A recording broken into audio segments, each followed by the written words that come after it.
Here in this high-power electrical testing facility, we're going to find out why arc flash and arc blast are so dangerous. Let's check out the final preparations.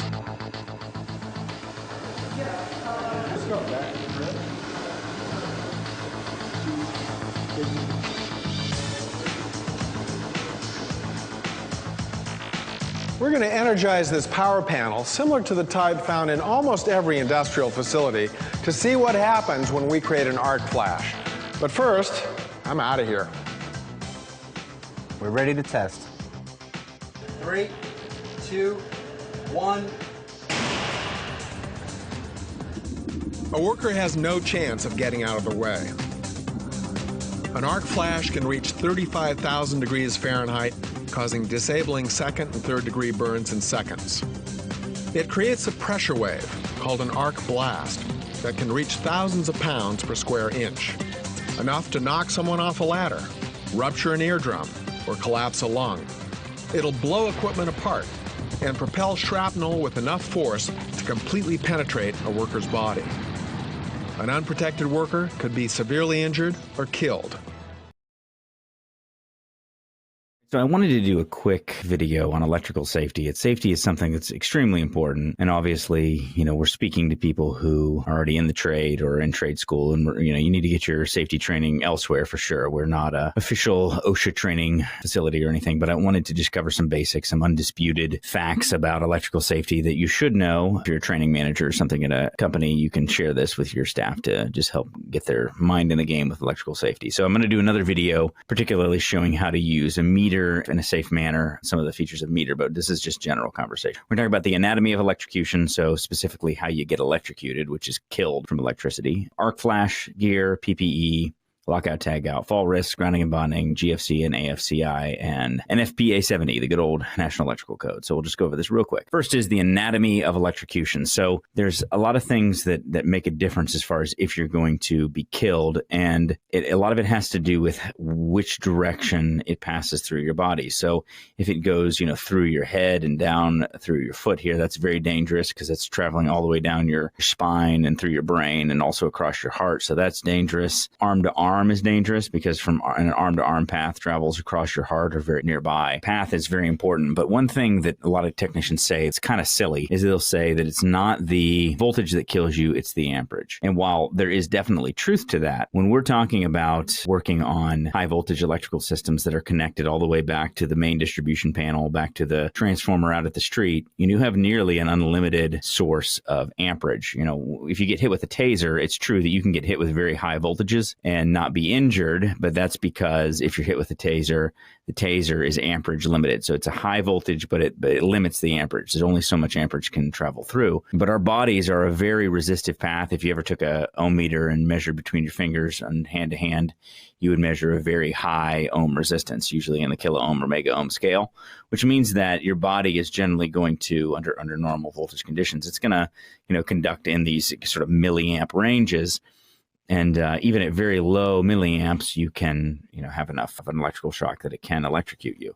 Again, depending on the path that it takes. So there's a couple different factors to consider, and one of them is the path. But just remember that the amperage that's going to be drawn through your body is really a function of the power supply and whether or not it's limited or unlimited, and the voltage. And so at all of these amperage conditions, in most cases, the power supply in the building is going to be enough to supply that much amperage. The question just is how high is the voltage? This is, basic Ohm's law stuff. E equals I times R. So amperage is a function of the resistance more than anything else. So the voltage and the resistance, and your resistance is going to be fairly fixed. Some people are going to have varying levels of resistance. Obviously, if you're standing in a pool of water, that's going to reduce your resistance. From there, it's really a matter of the voltage, which is why it's far more dangerous to work with 480 volts than it is 120. All right, so anatomy of electrocution has to do with the voltage. So how high is the voltage? Power source, is it current limited or is it essentially unlimited? And when we work in a building where you are connected to the utility, you have essentially unlimited current available to you. The body is not going going to draw enough current to trip a breaker. So it's just going to keep sitting there shocking you until one of you give up. Then it's the resistance matters. So are you standing in a pool of water? Are your hands moist? Are you wearing proper gloves, protection that's going to help increase that resistance to a point that you're not going to have a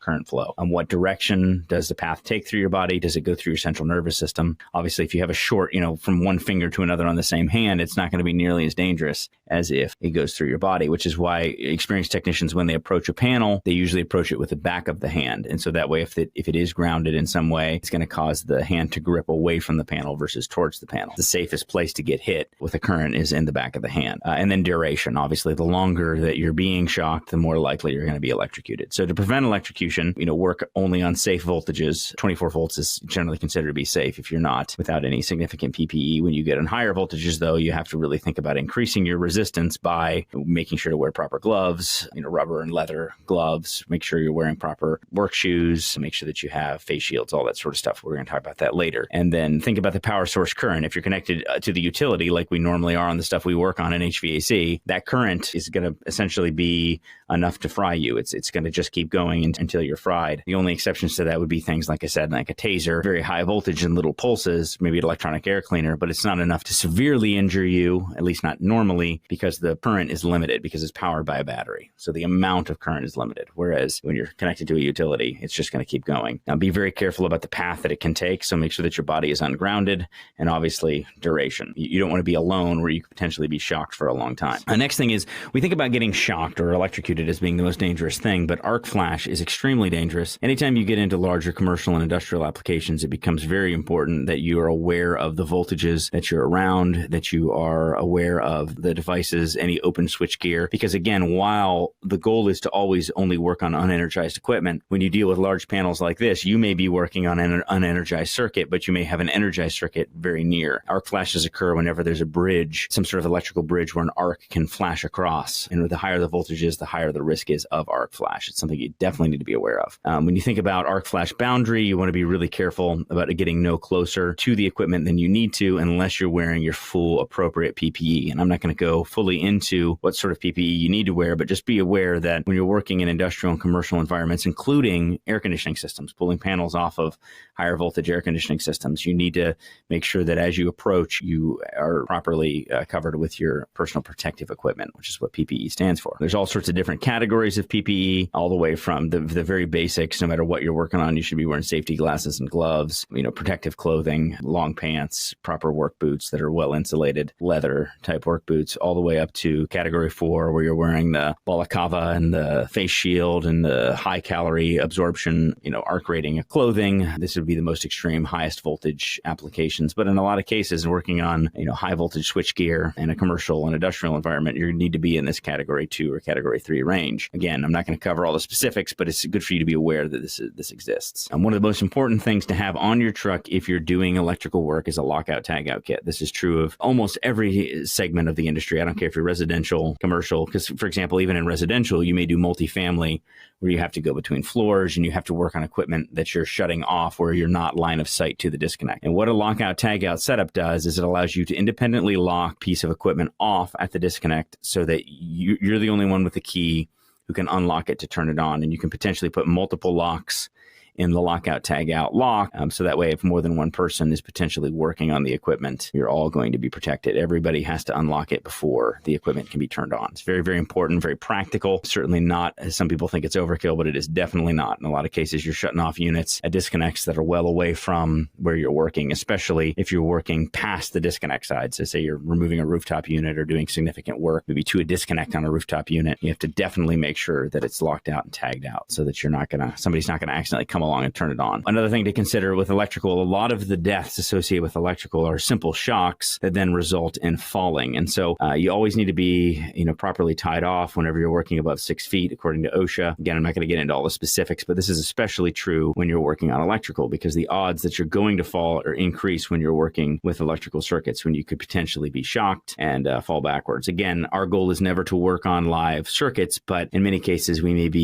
some of those things may be out of our control. You may have have some other live circuits that are adjacent to where you're working, and your shock risk increases. And so when your shock risk increases, if you're working off of a ladder on a roof, then your fall risk also increases. You need to be aware of that. And so it's very important whenever you're wiring up anything to make sure that it's properly grounded, properly bonded throughout the structure, but also keep in mind that in some cases when you're dealing, especially with convenience outlets, anything where there's potential moisture involved, ground fault circuit interrupter, GFCI, is important because, like we mentioned, you could potentially be a ground path and not draw enough amperage to trip a breaker. And so a GFCI basically looks for imbalance between neutral and the hot. Again, this is for 120 volt circuits primarily. Convenience outlets is where you're going to see this more than anything else. But it's important to understand what they do and why they matter. And this is important when you're working with, extension cords and that sort of thing, which comes up a lot in the trade. GFCIs really will help protect you because, again, like I said, you can create a path to ground where it's enough to electrocute you, but it's not enough to trip a breaker. GFCI, by monitoring the difference between what's going in and going out, and if it sees an imbalance, then it knows that there's some leakage to ground and it can trip. Arc fault's a newer thing. I just don't want you to confuse it with GFCI. Arc fault actually uses a circuit board inside the breaker that looks at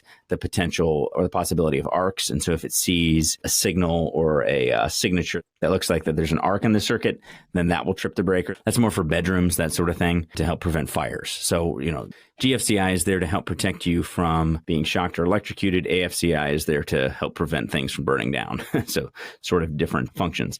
And then finally, all electrical installations should be made according to the NEC, National Electrical Code, which is also known as NFPA 70. That's the National Fire Protection Association Standard 70. That's the Bible for proper electrical installations. And their goal, of course, is to prevent people from getting electrocuted, prevent fires, and then also prevent arc flash. But arc flash is more so covered by OSHA. So finally, let's just kind of sum it up. You got to be really careful about not working on energized circuits. You want to make sure to wear proper PPE. That's things like gloves, face shields, proper leather shoes, things like that to prevent you from getting shocked.